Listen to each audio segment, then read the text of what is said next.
Hey, today's video breaks down a major political controversy that erupted in the United States this week.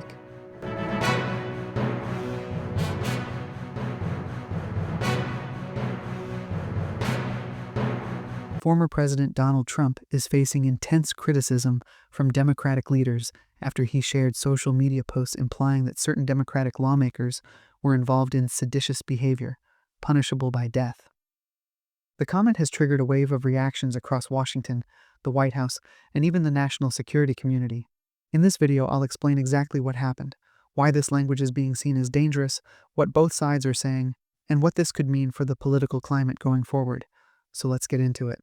This entire situation began when a group of Democratic lawmakers, many of them military veterans, released a video message. In that video, they talked about the importance of soldiers refusing illegal orders if they ever face them. This message was framed as a reminder about constitutional duty, but it instantly drew strong criticism from the Republican side, especially from Donald Trump. Shortly afterward, Trump went on his social media platform, Truth Social, and reposted several comments claiming that these lawmakers were acting like traitors and engaging in seditious behavior. Made headlines was a particular statement included in one of the reposts, where the text said that such behavior could be punishable by death. Even though Trump didn't personally type every word, he reshared it, which in political terms means he amplified it to millions of his supporters. That one phrase, punishable by death, sent shockwaves across Washington. Top Democratic leaders acted quickly.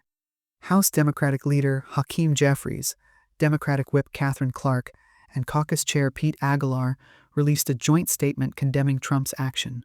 Their message was direct, and they said Trump must immediately remove these unhinged social media posts and stop using language that could incite violence.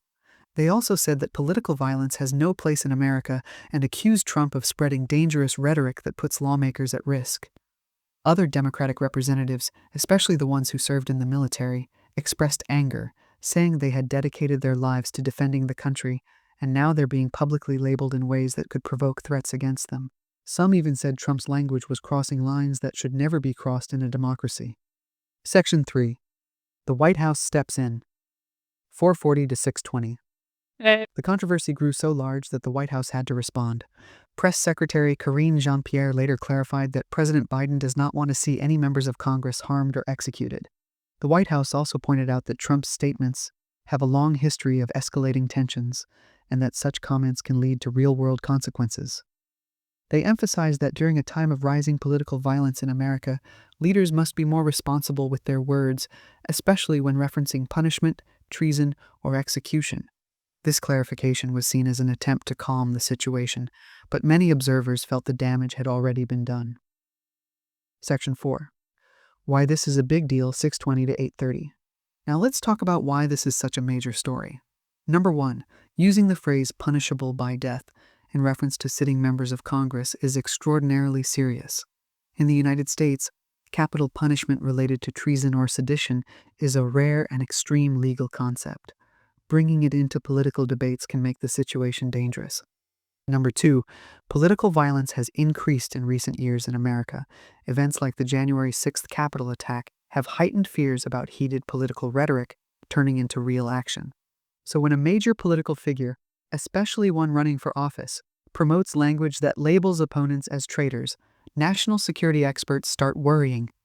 Number 3, Trump's influence over his supporters is well known. When he amplifies certain messages, they spread rapidly, sometimes with unintended consequences. That's why this is being taken so seriously. Section 5. What Trump's supporters are saying, 8:30 to 10 o'clock. Now it's important to balance the story by looking at the other side. Some Trump supporters argue that he was simply resharing someone else's political opinion. They claim he was criticizing what he believed to be irresponsible messaging from the Democratic veterans video. Others say the phrase punishable by death was taken out of context and that Trump was referencing historical legal language, not making a direct threat.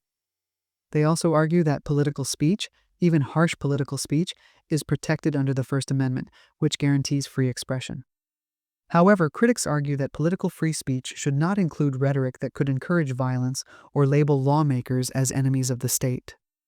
At the moment, there are no signs of legal charges or investigations related directly to this incident, but experts say the situation could still have consequences. Here's what we might see: increased security for the lawmakers mentioned, more political statements from both parties, a renewed debate about the limits of political speech, stronger calls to reduce violent rhetoric in American politics, and possibly this controversy becoming part of campaign speeches in the upcoming election season. In other words, the fallout might not be legal, but it will definitely be political. Ending 11/20 to 12. So that's the full breakdown of why Democrats are condemning Donald Trump's comments and how this became one of the biggest political stories of the week. Whether you agree with Trump or disagree, one thing is clear: language used by political leaders matters. It can shape attitudes, spark tension, and influence millions of people. As the election season heats up, we're likely to see even more moments like this, and it's important to understand the facts behind them. If you found this explanation helpful, make sure to like the video, subscribe to the channel, and drop a comment below telling me what you think about this controversy. Thanks for watching, and I'll see you in the next one.